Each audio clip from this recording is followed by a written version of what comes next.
Good morning. Ram Ram, Sitaram, જય શ્રી કૃષ્ણજી, માતાજી, જય ગોપાલજી, ઠાકરધણીજી, જલારામજી, જિનેન્દ્રજી, સ્વામિનારાયણ, મહાદેવ હર હર હર મહાદેવ. કેમ છો? મોજમાં? તો વાંધો નહીં બાપલીએ, બિલકુલ મોજમાં રહેવાનું. વાગ્યા છે અત્યારમાં 7:10 અને બસ આપણે એકલા થઈ ગયા છીએ, કારણ કે સિયાબેન અને એમના મમ્મા બંને સૂતા છે. સવારે થોડાક વહેલા જાગી ગયા હતા સિયાબેન, તો રમવા લઈ ગયા હતા. તો રમાડતા રમાડતા પછી ઊંઘ બેયની બગડી હતી, એટલે પછી કીધું એ ભલે સૂતી. અને આપને એક સમય તો અત્યારે આળસ થતી જ હતી કે નથી જાગવું, થોડાક મોડા દઈશું ઓફિસે, પણ કહે ને કે જવું પડે, જરૂરી હોય, એટલે એમના માટે આપણે જાગી ગયા. અને બાકી અહીંયા જે આ કપડાનો ઢગલો આમનામ પડ્યો છે.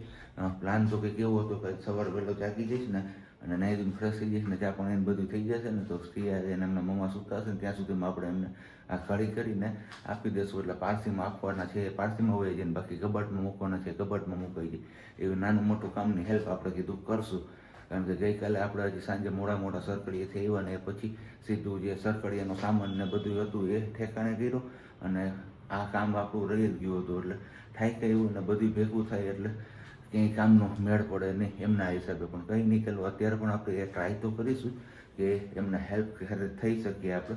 પણ પહેલાં આપણે મૂકવાનો છે ચા પાણી, કારણ કે હમણાં ચા પાણી મૂકી લઈશું ને ત્યાં તો મેં બી સિયા દીકરો જાગી જશે. ઓલરેડી એમના મમ્મા તો જાગી ગયા છે, પણ સિયા દીકરો ન જાગે ને એમના હિસાબે એમના મમ્મા એમની પડખે સૂતા છે. કારણ કે જો હમણાં પડખાએથી ઊભા થઈ જશે ને તો સિયાબેન તરત જાગી જશે ને એમની ઊંઘ પાછી ખોટી બગડશે. એડના હિસાબે હજી ત્યાં સૂતી છે. તો ચલો પહેલાં ફટાફટથી આપણે ચા પાણીને એ બધું બનાવી લઈએ.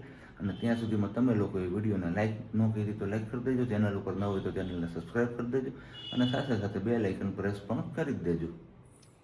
તો દીકરો મારો અહીંયા જાગી ગયો છે ને અત્યારે બાવને ગોતે છે રૂમમાં. બાવ અમારે એ રૂમમાં હાલતા બાવ આવીએ. મીનો તો બેઠો જ હોય અહીંયા. કાં સિયા?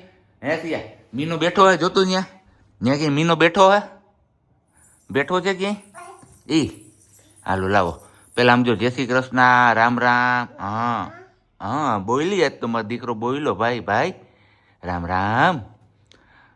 તું કેમ સવારે વહેલી જાગી જા છો? ઊંઘ નથી આવતી તને? હે નથી આવતી? મમ્માનું શું કામ છે? આપણે બે તો છીએ અહીંયા. હે હજી આપણે કેટલા વાગે ઇન્ટ્રો કર્યો તો જુઓ, અને અત્યારે વાગ્યા જ કેટલા? બસ આટલી વાર લાગી એમને જાગતા. કીધું સૂતા રહીએ ને માતાજી તો વધારે સારું છે, પણ માતાજી સૂતા ન રહ્યા, એની બદલે જાગી ગયા. અત્યારે આ પમરડો જે ઇલેક્ટ્રિશિયન ચાલુ કરવાનું કહે છે, અને હમણાં ચાલુ કરીશ ને એટલે બીકી લાગશે. ભેગા લાગશે ને? સિયા બીશે ને? ડર લાગે ને સિયા નાનાથી? કેમ લાગે? કેમ કરે પછી સિયા? કેમ કરે સિયા? એમ કરે. અને બાકી બસ આપણે હજી આટલી હાથ બટાઈ કરી છે અહીંયા. હવે ખબર નહીં માતાજી હાથ બટાઈ કરવા દે કે ના દે આમાં, કારણ કે જેવા એમના હાથમાં એ કપડાં આવશે ને એટલે ઉલાડીને ઘા. અત્યારે તો હજી મારો દીકરો એવું નહીં કરે, પાપાનું કામ ને વધારશે નહીં વધારે ને મારો દીકરો. હે હાલો એ કરવું છે, ચાલુ કરવું છે? હે હાલો કર દો, હાલો. નથી કરવું તો કઈ નહીં, હાલો. એ બાપ જો બાપ, હા આમ એ કરું ને એ હાલો કરવું. હો તો બેનબા આવી ગયા છે હવે અત્યારે રસોડામાં નાસ્તો કરવા માટે. કેમ વાલી? યસ, વેરી ગુડ મોર્નિંગ ને જય Shri Krishna. Very good morning ને જય શ્રી કૃષ્ણ. કેમ છો બધા? અરે મજામાં? મોજ ને રોજે રોજ કઈ ઘટે જ નહીં વાલી. મારા બેન ને રાતે ખબર નહીં શેની યાદ આવી હતી, શું થયું હતું, ભૂખ તો નહોતી લાગી પણ રોવાઈ જતું હતું, રાયડું પડાઈ જતી હતી. પછી પગ દબાવ્યા એટલે મેં બી છે ને હાલતી હોય ને વધારે બે દિવસથી, એટલે પગ દુખતા હોય ને એના લીધે હશે. છેલ્લે પગ દબાવ્યા ને એવું કર્યું ને પછી બેન સુતા. અને આજ તો મને તો એટલો આનંદ થયો સિયા દીકરો મારા ખોડામાં સૂતો હતો. આજે 4 વાગે જાગ્યો ને પછી નીચે હુવડાવ્યું બેડ ઉપર, તો ત્યાં એમને મેળ નહોતો આવતો. પછી પપ્પાના ખંભે કીધું સુઈ જાય, તો પપ્પાના ખંભે સુઈ ગઈ ને ત્યાંથી પછી હળવે આપણે પપ્પાના ખોડામાં લીધી, અને ખોડામાં હા મસ્ત મજાની નીની કરતો હતો મારો દીકરો. હોય તો પપ્પાને એવો હરખ થતો હતો, અને બીજી બાજુ પપ્પાને પાછી ઊંઘે આવતી હતી. હું કાલ રાતે એવું કર્યું હતું અને પાછું આજ રાતે એવું કર્યું, બે રાતે એમ થયું. એટલે મેં બી આવવા જવામાં ને એમાં રોદાના લીધે થાક લાગતો હોય, શું થતો હોય ખબર નહીં, પણ પહેલી વાર આવી રીતે કર્યું છે. જે કઈ બી હશે આજ તો સોલ્વ થઈ જશે પ્રોબ્લેમ, હવે નહીં થાય. હવે આવતા રહી. સિયા તું શું ખાછો? મલાઈ. મમ્માને ભાવે તો દીકરીને ન ભાવે? સવાલ જ નથી ને, કોઈ કે જ નહીં. એમાં માને ભાવતી હોય દીકરીને ભાવે છે. હું દૂધની મલાઈ ખાતી એમ મારી જેમ મારી સિયા છે જે દૂધની મલાઈ ખાય છે, અને ઘણા કહે કે દૂધની મલાઈ ન ખવાય, દીકરી દુખી થાય. એ જે દાદાએ દહીં હોય ને થવાનું છે. હા દીકરા હા ઈ ન્યા મશીન છે બધું તો પૂરું થઈ ગયું એમાં. હવે ફિનિશ આવ આટલું જ હતું. પછી કાલે કંઈક બચાવી સારું હાલો તો હવે ચા પાણી ને બધું પી લઈએ પછી હવે થોડા ઘણા જે આપણે કપડા ઘડી કરવાના છે ઘડી કરી લઈએ ને પછી ત્યાં તો આપણો ટાઈમ થઈ જશે. ચલો વાયગા છે 4 અને આજ ખબર નહીં અમારો વેર તમે જુઓ સવારની વાત છે બેન હુતા જ નહીં તો અટ્ટા હુદ્દી નહીં ને ધડ બળાટી ને ધમ પછાડા તો બસ અત્યારે કપડામાં પડ્યા હતા ને સવારના મશીન થઈ ગયેલું હતું આની અંદર હતા ઈ રોય હું રોય ખબર નહીં ને સમજ જ નતો આવતો હું થતું હતું એ જ કાંઈ ખબર નથી તો સવારનું મશીન થઈ ગયેલા કપડા ઈ નહીં હતા. એક મશીન થઈ ગયું ને એ મેં દોરીએ નાખી દીધા હતા અને બીજું મશીન થયું ને કાલ સાંજે કર્યું હતું ને દોરી નાખ્યા. બીજું મશીન સવારનું થઈ ગયું પણ નથી બંધ કરવાનો વારો આવ્યો કે નથી કપડાં સુકાવવાનો વારો આવ્યો. અત્યારે 4 વાગે કેમેરો હાથમાં વીપડો છે ને કર્યું છે. નથી ખાવું નથી સૂવું અને બસ ખાલી રોવું ને દળ બળાટી બીજી કંઈ વાત જ નહીં. તો બસ હવે જો આપણે ફટાફટ કપડાં સૂકવી દઈએ બેન સૂતા છે ને તો નક્કી નથી હું કેટલી વાર હુએ નહીં. તો મેં કીધું બહાર જઈને જ ઇન્ટરવ્યૂ કરું એટલે અવાજ ન આવે ને તો બેન આરામથી સૂતા રહીએ જેટલી વાર સૂવે ત્યાં સુધી. કેમ કે કાલ રાતે બી નથી સૂતી નથી પેટમાં દુખતું કે નથી કંઈ ખાતું. અને એક વસ્તુ એની સારી છે કે કાંઈ બી થતું હોય તો એ સામેથી એમનું સિમ્ટમ્સ બતાવી દે છે મને અહીંયા આમ થાય છે આમ. તો બપોરે બસ ખાલી કહેવા માત્રની 15-20 મિનિટની ઝપકી મારી હતી રાતની આમ નામ છે. તો ત્યારે બીજા દિવસની 4 વાગી ગયા રાતના 4 12 કલાક ઉપર એટલે મેં કીધું સૂવે ને તો સુવડાવી દો. મેં નથી માથું ખબર ઉડાવ્યું તો એ છે બાકી અત્યારે આપણો વે આખો ખબર નહીં કેવો હું ગાંડા જેવી થઈ ગઈ ને એવી ઘર તો મારું જો હું તમને બતાવું જો રમકડા આમણી વાટકા અહીંયા હાલ છે સવારના કપડાં આટલા ઘડી કરવાના રહી ગયા એમનેમ છે ધવલ કડી કરીને ગયા આ રૂમ વેર વિખેર અને વાતું એ બધું ચીપટાણી તો બધું ભરીને મેં અત્યારે મૂક્યું. જસ્ટ બેન સૂતા જ છે જોઈ લ્યો 4 વાગ્યા છે અને 4 વાગે સૂતા છે. જોઈએ કેટલા વાગે પાછા જાગે ને અને ખબર નહીં આજે કેમ એને આવી રીતે કરું નહીતર કોઈ દિવસ આટલી નથી કનડતી કે નથી કથળતી પણ આ ખબર નહીં મોટી થાય એમ કંઈક અલગ આવતું જાય છે અને આમાં તો મારી સમજની બહાર જાય છે કે શું કરવું છે ને કંઈ વાંધો નહીં વાતો નથી કરતી ને પહેલાં હું કપડાં સુકાઈ દઉં જો જાગી ગઈ ને તો એ કામ પણ મારું.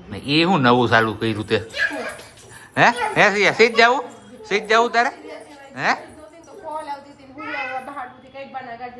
પાપા ભેગી દુપટ્ટા બાંધી દઈશ તું ગાડીમાં આગળ બેસી જાજે પછી તું પાપા બે ટાટા જતો તો કે ટાટા નહીં ગામમાં મેં કીધું તો ગામમાં જાજો હે સી આપણે ગામમાં જાવું છે ગામમાં કોના ગામમાં જાવું હે બાદાના ગામમાં હે સિયા આપણે સીધ જાવું હે ગામમાં શું લેવા જાવું હે જામ બાપા રે તડકો એવો છે કે ગામમાં અત્યારે નીકળે એવું જ નથી. 6 વાગ્યા પછી આરામથી નીકળીએ ને તો કંઈક ઠંડો પોર થાય એવું છે. કારણ કે મારા અહીંયા જુનાગઢ કામ હતું તો આજ વહેલો નીકળો ત્યાં તો તડકાનો હાવ આમ કહે ને કે ભઠ્ઠીમાં કેમ આપણે શેકાતા એની જેમ શેકાતો આવ્યો અને અત્યારે આવીને હવે માથું દુખે છે વાલી તો ચા પાણી કંઈક મળે તો હમણાં બનાવી દઉં મને દુખે રાતે નીંદર નથી બપોર વચ્ચે હોતી નથી. મેં 4 વાગે હુવડાવી દીધી આ લોકો જોડે મુલાકાત કરી મેં સવારની વાત એમણે હતી કપડાનું મશીન એમને પડ્યું હતું ચાના વાસણ બધું એમને હતું કપડાનું મશીન કપડા નાખતી હતી ત્યારે મેં એ લોકો મુલાકાત કરી હતી 4:30 થી અંદર જાગી ગઈ. મેં ખાલી કપડા લીધા ને આજ સવાર ધોયા તે બધા હુકાવ્યા હકેલા ઘડી કરીને મૂક્યા પ્રેસ કરવાના થેલામાં ભર્યા અને મંદિર સાફ કરતી હતી. આજથી દિવાવતી કરશું પાછા એટલે તો મંદિર સાફ કરતી હતી તો જાગી ગઈ. લડ્ડુ ગોપાલને વાઘા પહેરાવતી હતી તો જાગી ગઈ. જી આવે ની પહેરાવીને કરી દીધા લડ્ડુ ગોપાલ ને તૈયાર. સી આપણે કોને કપડા પહેરાવ્યા ગામમાં નહીં કપડા કોને પહેરાવતા હતા આપણે અંદર નવા કપડા કોને પહેરાવ્યા ભાઈ ને પહેરાવ્યા નવા કપડા ભાઈ કોને પહેરાવ્યા આપણે કપડા હે લડ્ડુ ગોપાલ ભાઈ ને કોણે લડ્ડુ ગોપાલ ને પહેરાવ્યો ને સિયાએ રાખડી બાંધી હતી ને હે હા હવે યાદ રહેશે આ વર્ષેથી છે ગયા વર્ષે નાની હતી આ વર્ષે તને યાદ રહેશે કે મેં રાખડી બાંધી હતી એમ. વાંધો નહીં ચાલો હાલો ચા પાણી કંઈક કરીએ ચા પાણી પીએ અને પછી જઈએ ગામમાં. ગામમાં હું લેવાનું કાંઈ મારો દીકરો કહે તો ગામમાં તો જવું પડે ને. નથી હમણાં ક્યાં છે એને હમણાં લઈને જાય ખોટા ખોટા હા. કપડાં. શિવરાત્રીનો માહોલ જોતા આવીએ. કાંઈ ન જો એમાં હવાટાણ બધું ઊંધા સીધી હાલે છે કાંઈ નથી હાલતું અત્યારે સસ્તું હોય છો સારા ખરીદી કરવી તને શોપિંગની છૂટ આપું છું હું. મારે કાંઈ લેવું જ નથી મારે ગાડી લેવાની છે એટલે પૈસા જમા કરવાના છે હમ જે દિવસે સ્કોર્પિયો આવશે ને એમના માટે જમા કરવાના છે અત્યારથી બચત એટલે તમે પરમિનેન્ટ કરવાનું કેન્સલ કરી હો હો હો હો. કે આપણે પ્રોટીન ટ્રીટમેન્ટ નથી કરવી અને ગાંધીનગર જેવા સિટીમાં પ્રોટીન ટ્રીટમેન્ટ કરવા જાય એટલે બહુ કોસ્ટલી પડે અને મમતાઝ બ્યુટી કરીને છે સલૂનનું નામ છે. મમતા બ્યુટી સલૂન મમતાઝ નહીં. મમતા અને હમણાં રિસેન્ટમાં બહુ ટ્રેન્ડિંગમાં આવ્યું છે ઇન્સ્ટાગ્રામ ઉપર અને ત્યાંથી એ આમ કહીએ ને કે બહુ બધું એમનું પેલું થાય છે. પ્રોટીન ટ્રીટમેન્ટ માટે બહુ બધા મુલાકાત કરે છે એમની મમતા બ્યુટી સ્ટુડિયો કરીને હા સ્ટુડિયો હા. હા, જોરદાર કામ છે એમનું પણ જોઈએ ક્યારે પોસિબલ બને છે આપણા માટે જવું અને ત્યાં એવું છે કે તમારે ખાલી એ જે આઈબ્રો કરે છે ને એ માટે પણ આઈબ્રો કરવો હોય તો એ માટે પણ તમારે 1 મંથ અગાઉ એની અપોઇન્ટમેન્ટ લેવી પડે છે તો આપણે તો એ બધું બહુ વિચારી રાખીએ અગાઉથી ત્યારની વાત છે પણ પેલા ગાડીનું કંઈક વિચારીએ પછી એનો વિચારશું. હે સિયા સિયા સ્કોર્પિયો લેવો ને સિયા સિયાને સ્કોર્પિયો લેવો છે ના કેવો કાળો કલર સફેદ કલર સફેદ કે હે સિયા તો કાળો કલર હે તો સફેદ કલર લેવો વ્હાઈટ કલર લેવો ને વ્હાઈટ કલર તો પીળો લેવો ધોળો લેવો ધોળો આમ આમ મોટા નાનું ને છે એવો લેવો ને વ્હાઈટ કલર નો આમ આમ લેવો એવો હમ લેવો આમ. હાલો. સારું હાલો ચા પાણી મૂક તું. તો કે આજે તો આપણે બહુ થાકી ગયા હતા પણ સિયા દીકરાના હિસાબે જ આપણે જઈએ છીએ ગામમાં કારણ કે એમને ક્યારનું બપોરે રડતી હતી સૂતી નહોતી એટલે ત્યારે એમના મમ્માએ કીધેલું હતું કે આપણે જો પપ્પા આવશે ને ત્યારે ગામમાં જઈશું તો હું આવ્યો ત્યારના એ બેનભાઈ એવું જ કહે છે પપ્પા ગામમાં તો બસ ફાઇનલી અત્યારે હવે બેનબાને લઈને જઈએ છીએ ગામમાં એમના ટોયઝ લેવા માટે. એક ઇન્સ્ટાગ્રામમાં રીલ આવી તો એ રીલ્સ મુજબના આપણે બોલ્સ ગોતવા જઈએ છીએ જો ક્યાંય મળી જાય તો પ્રિયાબેનને આપણે ઘરે બેસીને એ જ રમકડું બનાવી દેવાના છીએ તો બસ બેનબા એના એ ખુશીમાં એટલા હરખાઈ ગયા કે કબાટમાં માથું ભટકાઈ ગયું. હે ક્યાં બેડમાં એમાં હવે રડવું આવી ગયું હે બેનબાને હે નાકમાં સેડાઈ આવી ગયા. સિયાબેન માટેના ટોયસ આપણે લઈ આવ્યા છીએ એમાંથી ખાસ કરીને એક આપણે લીધું છે આ ભમરડો લાઇટ એન્ડ મ્યુઝિક વાળો તો સિયાબેન આમને બહુ એન્જોય કરે છે અને બીજી બધી વસ્તુ લીધી છે. હાલો કરું હાલો ભાઈ વાતચીત બીજી કાંઈ નહીં. જો આ મેટમાં હા ને ફરતો નથી નીચે રાખીને તો જ ફરશે હરખો જો. અને બાકી એક આવા બોલ લીધા છે એક આ આપણે પઝલ ક્યુબ લીધું છે સિયાબેન માટે હજી સોલ્વ કરવામાં બહુ નાની છે પણ આમનાથી અમને થોડુંક પેલું રમવામાં ઇઝી રહે અને બાકી એક આ લીધું છે સ્મેશ એન્ડ રોલ બોલ. આ હવે આપણે ખાઈ પી અને પછી જ આમનું રિવીલ કરશું કે કેવું છે ને શું છે ને એ બધું. અને બાકી અત્યારે હવે આપણે બનાવવાની હતી પાવભાજી નહીં સોરી દાબેલી ચંદુભાઈ ભાનુશાલી વાળો મસાલો જે છેલ્લો વૈધો છે ને એ એટલું કરી નાખીએ ત્યાં તો આપણે નવા પેકેટ મગાવી લેશું. તો બસ એમના મમ્મા અહીંયા આપણે રસોઈ કરતા ગયા હતા અડધી પડતી અને આ મારો દીકરો જો મને કહે છે કે પપ્પા આ કરો પાછું હા એમ હાલો કેમ કરવાનું જ લાવો. તો આપણે સિયાબેનને રમાડીને ત્યાં સુધીમાં સિયાબેનનું પણ મમ્મમ તૈયાર થઈ ગઈ ને આપણી મમ્મમ તૈયાર થઈ ગઈ એટલે જવાબદારી આપણા ઉપર છે અત્યારે સિયાબેનને સાચવવાની.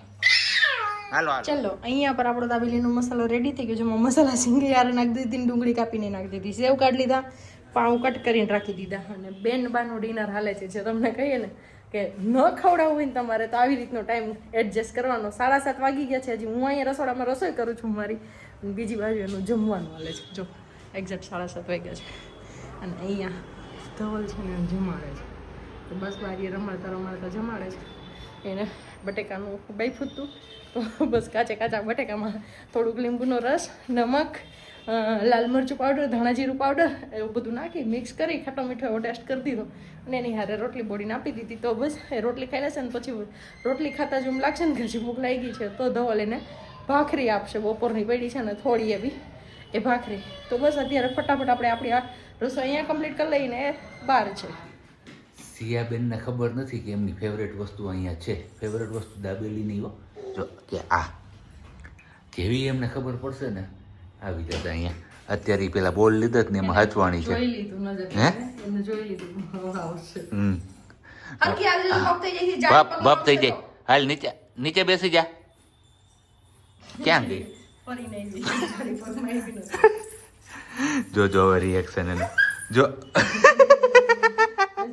નીચે બેસી જાવ હાલો. હા એને જમવાની લીધી ઓલરેડી તમારા લોકો જોડે શેર કરી ક્લિપ કરી ને કે ઈ બાપ દીકરી ભાઈ જમવામાં એન્જોય કરે છે ને હું અહીંયા મારી દાબેલી બનાવતી હતી. તો બસ આ એક નિયમ તમે ફોલો કરજો. જો તમારે આ બધા ફૂડ થી એમને દૂર રાખવું હોય ને બાળકને તો કે અડસે ગમે એ કરશે, એ બધું કરશે પણ મોઢામાં નહીં નાખે. જગ્યા જો છે નહીં નહીં ખવડાવી લેવાનું. પછી ભલે કદાચ ઈ ખાઈને તો આટલું જ ખાઈ શકે. સિયા કરતા મોટી એજ નું હોય એની વાત કરું છું. બાકી સિયાને તો જ્યાં સુધી કેપેસિટી હોય ત્યાં સુધી ફોલાઈ છે કુકુન મીનોન ગીતાબાન આર્મી આંટી બધાય આવી જાય. અમારે બધાય નામ લઈ લઈને ખાઈ લેવાનું એટલે ખવાઈ જાય. એને સિયા તો બસ ચલો આવી જાવ ગરમા ગરમ દાબેલી એન્જોય કરવા માટે. બટરમાં કે ઓઇલમાં? બટા. ઓકે. અને એ પણ ચંદુભાઈ ભાનુશાલીને મસાલાડી લાસ્ટ દાબેલી. પછી આઈ મિસ યુ મસાલા મળશે પાછો. આ મસાલો તો ઠીક છે ને તો હજી પડ્યા છે 3 પેકેટ પણ ઈ બીજા અલગ લાવ્યા હતા. આ પઝલ વાળું જે આનાથી પ્રેસ કરવાનું હોય ક્યાં ગયા? હેમરથી. પણ આ મારી હેમર એટલે હથોડી, આપણી દેહી ભાષામાં કહીએ તો. પણ હથોડી નહીં. અને સિયાને મેં હાથેથી જ શીખવાડ્યું કેમ કે એનથી હજી એને ફાવટ ન આવે ને એટલા માટે. પણ એને ફાવી ગયું ને તો મસ્ત એન્જોય કરે છે. Yes very good very good very good. અહીંયા done done done done done. એટલી ખુશ થઈ છે આ એક્ટિવિટીમાં હે ને સાબજી, જોરદાર. જો અહીંયા બેસો ને વેરી ગુડ કરો. ક્યાં બોલ બધા? અહીંયા રહ્યા સિયા. જો મમ્મા નિકાલી દેવો રૂક. યાર નવા ટોયસ નું કલેક્શન તો તમે લોકોએ જોઈ લીધું. જૂના ટોયસ નું કલેક્શન પણ કલેક્શન આપણે ક્યારેક ટાઈમ મળશે ત્યારે આપણે શેર કરીશું. એનિવર્સરી ને દિવસે સાબજી કરાય છે ને તો તે દિવસે અમે જૂના ટોયસ નું કલેક્શન બધું કરીશું અને નવા છે ને એ રમવા રાખીશું. હમણાં થોડાક દિવસ જૂના પાછા હંકેલીને મૂકી દઈશું. જો અહીંયા ભરી છે આ બેગ એટલા માટે. તો બસ આવું બધું કરશું. અને આ લીધું છે પણ મે બી આ સિયા તો એન્જોય નહીં કરે, આપણે એન્જોય કરીશું આ પઝલ વાળું હે ને સાબજી. જોઈએ કોણ એન્જોય કરે છે. અને આમે હું નાની હતી ત્યારે મને બહુ શોખ હતો આ વસ્તુથી રમવાનો, પણ ત્યારે કઈ મળતું નહીં, કઈ લીધું નહીં. હવે કરીએ આ શોખ પૂરા સિયા દીકરાને લઈને. એ મકાનો મજા આવી સિયા તને? હે ઓય દાસેટી નીચે સોફા નીચે. કઈ વાંધો નહીં. ચાલો આ સાથે જ હવે આજનો વિડીયો આપણે અહીંયા પૂરો કરીએ. મળીએ આવતીકાલના વિડીયોમાં. ત્યાં સુધી બધાને બાય બાય. જય શ્રી કૃષ્ણ. શાંતિથી રહેજો અને શાંતિથી રહેવા દેજો.